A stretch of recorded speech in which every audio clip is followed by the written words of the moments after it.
Tubesters. Today's video was actually it was inspired from a request. Someone asked me on Instagram if I could do some videos, or I don't remember actually if they said if I could do some videos, but they did ask about something along the lines of tips on connecting with the Fae. And I actually was really hoping that I'd be able to do some of my rituals for Letho, because that's kind of when I do like my big time fairy celebration thing. Even though I do connect with them all year round, I haven't really been connecting too much with the lay of the land. I'm still kind of getting used to it, getting used to the seasons and all that. And it seems like any spirits that may be on this land are pretty dormant. So what I thought would be a really cool idea is if I did a video talking about how you can begin your connection, because that's technically where I am right now. I'm in a new state, new place, and I need to connect with the new spirits of the land. So I thought I'd create this little Faerie Shrine. Normally I would do I have stuff back home that I was gonna use to make a fairy house, but unfortunately that's just not feasible in this place because, or where I am, because I don't have like my own plot of land or backyard or anything like that. So I got all of this stuff from the Dollar Tree. I got this little doorway. It says welcome. I thought it was really cute. I was actually gonna get the toadstool one, but I thought this kind of went better with what I was getting. And this was the last like little backyard fence land, and it is very bad looking. It's missing a lot of space, but with all the things I'm gonna add, I'm sure it's gonna look just fine. Plus I might add some patches of moss later on off the video, because I don't have any right now. Actually, I do have some. Let me go grab it real quick. That is right, I completely forgot I had some of this. So yeah, so I might be adding some of this moss. Well, I'll just show it to you. It's not going to be easy to see, but I might add some of this to kind of fill in the spaces and make it look a little more lush. I also have some faux flowers that I may consider adding as maybe like a trim or something, just to see how that works. But right now, I'm going to show you the stuff that I got from Dollar Tree. Let's see, it's 1, 2, 3, 4, 5, 6, 7, 8. So altogether it was $8. Oh wait, $7. This I actually got from Hobby Lobby, which you probably saw from my Botanica vlog and haul. This is going to be used as gratitude, though you can get like tea light candle holders or something to use as like a little dish or whatever. You can also use shells if you want something a little more natural and free. Walnut shells are really great to use as little dishes or bowls. But without further ado, let's get started with the fairy house. Now, this is the entrance. I don't know if it's showing up in the video, but I want everything pretty much to be on this plot of land. So I'm going to put this in the far back, roughly center. And I'm going to open up my fairy and gnomes. They have only 4 different ones, and I thought, well, they're all just $1. Why don't I just get one of each? And what I don't use, that's fine. I can probably just use it in a different project. But I want to kind of get some, or set it up almost like the 4 directions and the 4 elements, especially since they're connected to the elementals. Now this only showcases like the pixies or sylphs and the gnomes and elves, but the idea is that this is going to connect with all the Fae. So you can use it to connect with the undines.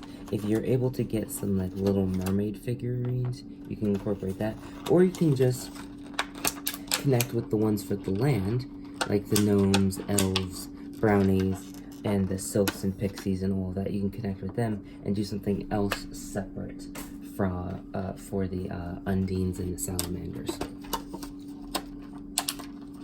So I'm getting the last of my figurines out, and I'm just going to, I think for now I'm just going to place it all on here, and then I might glue it down later. But right now I just have the plot of land and this, and what I kind of decided is that I'm going to use the corners to mark the cardinal points. I really want these flowers to be on the east side, but then that means this opening will be in the back. Because this would be west, this would be east, this would have to be north, and this would be south. But then the entrance, oh well, we'll just make it work here. So, I'm picking in accordance to the colors. So this is going to be south, and it's also welcome, so it fits right here with the opening. And we got that welcome sign right there. And this is the only green gnome I seem to have, so this is gonna go in the north section. It actually works out kind of fine because he has a watering can, there's a flower right here, so maybe this will be better than I thought.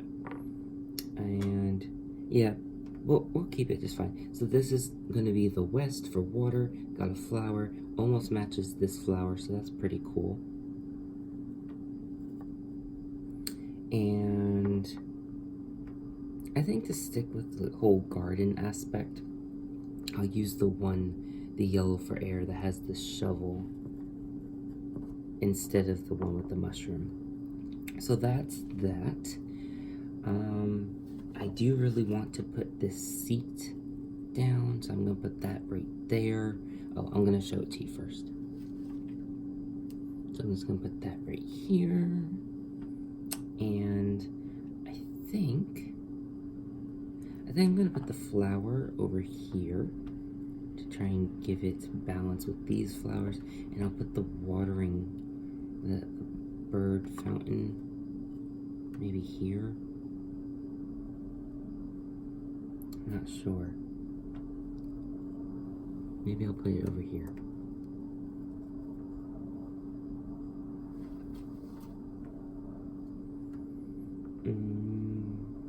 I think I'm gonna save these gnomes for something else, and I might put the fairies on here.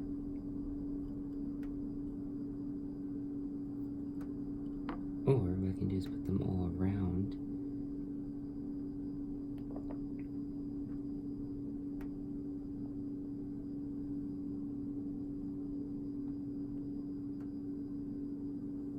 And then I can fit this right here. Oh, that looks a little crowded.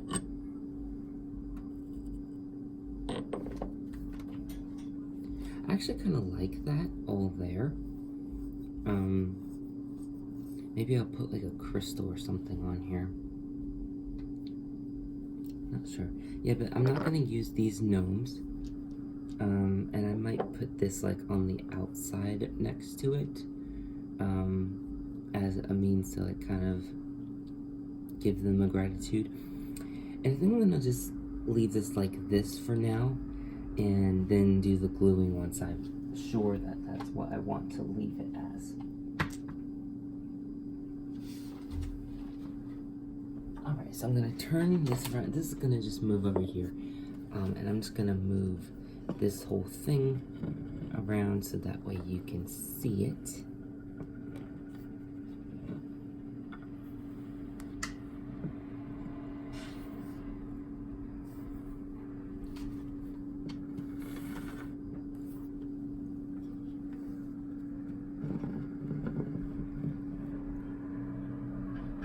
So that's the little fairy garden, essentially. Kind of have them convening over here, have these gnomes for protection, which is really cool because I actually have, if you follow me on Instagram, I shared my little, it's a garlic home protection, and it calls upon the elementals of the gnome, and it's done at the four corners of the property. So I feel like it kind of facilitates that same type of working in the fairy depiction. So this is something you can do, and it only costs about $7, not even $10, and you can create this whole thing. They did also have some moss balls and moss stones and Spanish moss, so if you wanted to, you could patch it up with that. You can even probably go to Walmart and collect some patches of moss or sheet moss or whatever and kind of redo this if you're not a fan of it. And yeah, you can create this little setup and give this as a home or a welcoming type of gratitude or offering to the Fae to help welcome them into your life and kind of be as a focal point to facilitate communing with the Fae. Who knows, maybe the little dolls could be spirited. I've heard that before. I've never personally experienced the figurines being spirited. I've always experienced the beings in outside of nature, but you know, we all get our own interactions. So I hope this kind of inspired you to create your own thing.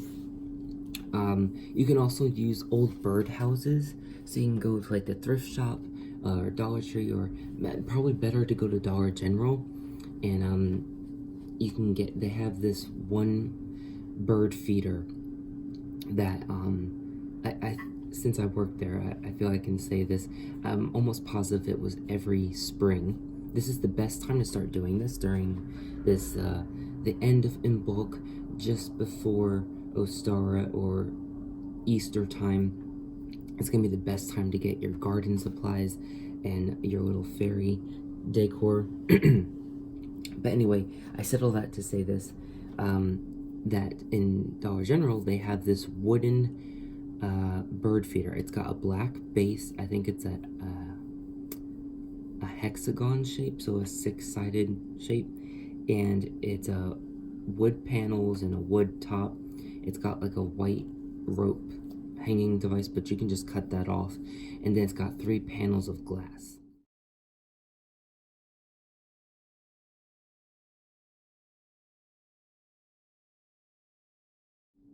And what you can do is you can either leave it as is, and you can decorate it with moss and flowers or leaves or whatever, and they can be fake ones or real or a mixture of the two.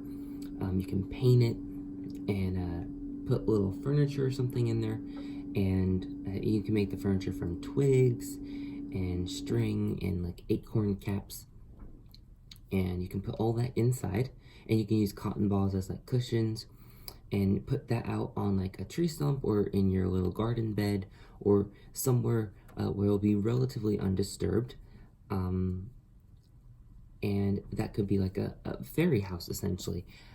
And good gratitudes to give them would be, I'm sorry, I'm kind of just trying to remember this as I'm going along. You can kind of give them anything. You can give them crystals as like a permanent gratitude, or you can give them milk, some herbs, herb-infused milk. You can give them honey. You can give them butter. They really do like the creamy, sweet dairy things. You can also give them cheese, and you can also use that for gratitudes for your house fae. So like the house spirits, like the brownies, or the, I believe it's pronounced Demovoy. It's a kind of like a Slavic house elf, so to speak. But those are just some ideas of what you can do to kind of honor the Fae, begin an interaction with the Fae. I'm also going to link my video to the fairy ointment in this description box below, so that way you can check it out and maybe make it. It's relatively cheap and easy, and you can make that and kind of use that to also help induce like meditation states to work with the Fae. So I think that's pretty much all that I have right now. If I come up with any other ideas to connect with Fae, I'll let you know in future videos. And thank y'all so much for watching. As always, abundant and eternal blessings. Mwah.